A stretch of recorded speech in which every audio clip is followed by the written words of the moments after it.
తీర్థం పోదాం తిమ్మక్క అంటే వాడు గుల్లే మనం సల్లే ఆ గతికి తెచ్చింది ఇలా ప్రజల గతి.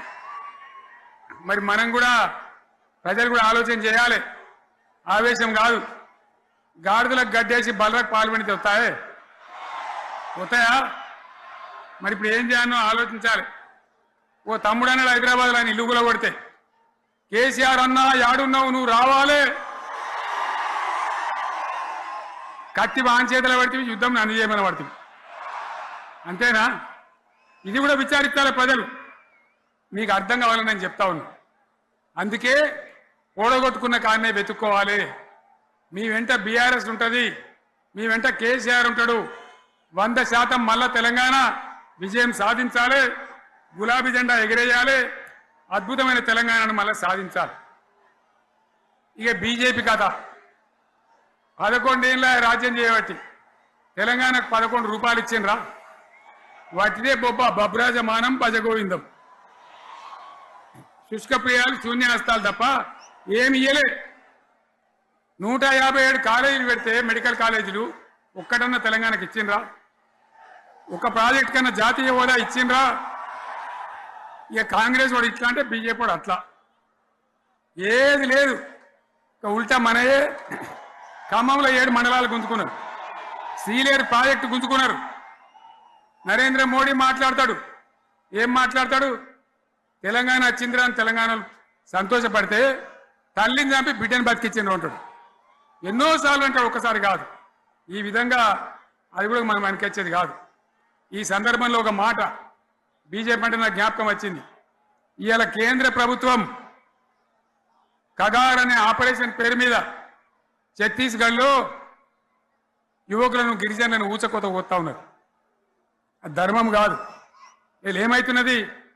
నక్సలైట్లు ప్రతిపాదన పెడుతున్నారు, మేం ప్రభుత్వం దగ్గరకు వచ్చి చర్చలు చేయడానికి సిద్ధంగా ఉన్నాము అంటున్నారు. నేను కోరుతా ఉన్న కేంద్ర ప్రభుత్వాన్ని, బలం ఉన్నది కదా అని చంపుకుంటా పోవుడు కాదు, అది ప్రజాస్వామ్యం కాదు. ఆపరేషన్ కగార్ వెంటనే ఆపేయండి. వాళ్ళని పిలిచి, ఆ నక్సలైట్లను పిలిచి డెమోక్రటిక్ స్పేస్ ఇచ్చి చర్చలు జరపండి. వాళ్ళు ఏం మాట్లాడతారో చూడండి. అది కూడా నల్లనా తెల్లనా దేశం ముందరికి రాని.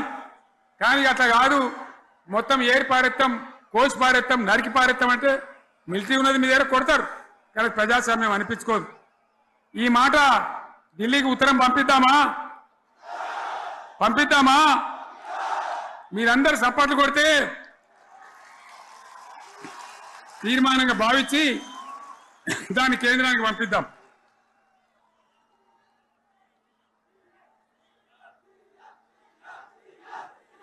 ఇక్కడ 30 ఈ సందర్భంలో ఈ రజతోత్సవ వేళ నేను మీ అందరికీ, ఇక్కడ ఉన్న వాళ్ళకు, సభలో లేని వాళ్లకు, టీవీలో నా మాటలు వినే వాళ్లకు, యావత్తు తెలంగాణ సమాజానికి బీఆర్ఎస్ గులాబీ జెండా రజతోత్సవ శుభాకాంక్షలు మరొకసారి తెలియజేస్తూ, మీరందరూ కూడా ధైర్యంగా ఉండండి. మళ్ళా బీఆర్ఎస్ తెచ్చుకుందాం, బ్రహ్మాండమైన పరిపాలన అందించుకుందాం. వీళ్ళు జరగొచ్చేవన్నీ మళ్ళీ మంచిగా చేసుకుందాం, బ్రహ్మాండంగా ముందుకు పోదాం, పురోగమించుదాం. ఒక అద్భుతమైన తెలంగాణ, ప్రతి వ్యక్తి ముఖంలో చిరునవ్వులు చిందించే తెలంగాణ తయారు చేసుకుందామని చెప్పి మీ అందరికీ మనవి చేస్తూ, ఇంత పెద్ద ఎత్తున ఈ సభకు గవర్నమెంట్ వచ్చిన ఏడాది నరలోనే మీరు కదిలి వచ్చిందంటే మీరు కూడా ఒక నిర్ణయానికి వచ్చినట్టు కనబడుతూనే ఉంది. ఓట్లు ఎప్పుడు వస్తాయని చూస్తాను. నేను ఇంకో మాట చెప్పాలి, ముఖ్యమైన మాట ఏంటంటే, వీళ్ళు అక్కడిక్కడ ఎందుకైనా మీరు లేచొచ్చిండ్రు ఫోటోల కోసం.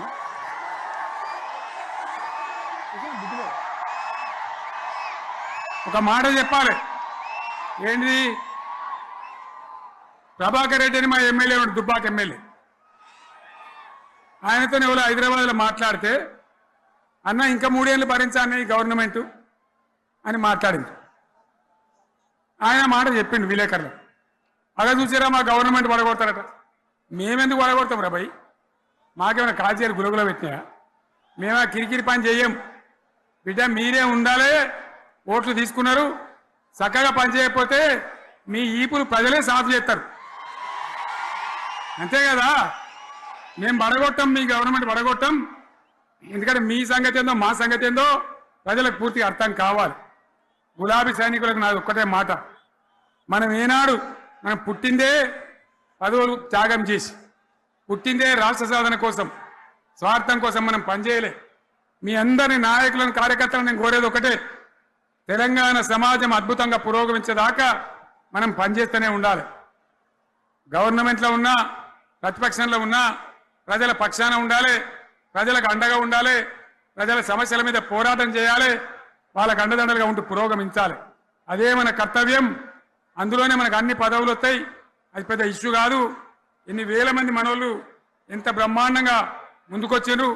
కాబట్టి మీరందరూ కూడా ఆ విధంగా రావాలి. లాస్ట్ మాట, ఈ సభ నిర్వహించినటువంటి మిత్రులు పోచంపల్లి శ్రీనివాసరెడ్డి గారికి, వినయ్ భాస్కర్ గారికి, పెద్ది సుదర్శన్ రెడ్డి గారికి, రవీంద్రరావు ఎమ్మెల్సీ గారికి, వారికి నేను ధన్యవాదాలు చెప్తా ఉన్నా. ఇక్కడ భూములు ఇచ్చి బ్రహ్మాండంగా ఆదరించిన ఈ ఎల్కతుర్తి చుట్టుపక్కల గ్రామాల ప్రజలకు కూడా, రైతులకు కూడా నేను ధన్యవాదాలు తెలియజేస్తా ఉన్నా. ఈ రజతోత్సవ శుభాకాంక్షలు మీ అందరికీ మరొకసారి తెలియజేస్తూ నేను మీరు సెలవు తీసుకుంటా ఉన్నా. జై తెలంగాణ, జై తెలంగాణ, జై తెలంగాణ. ధన్యవాదాలు. ఇక ఇప్పుడు లొలిపెట్టరా పై, బాగా లొలిపెట్టారు.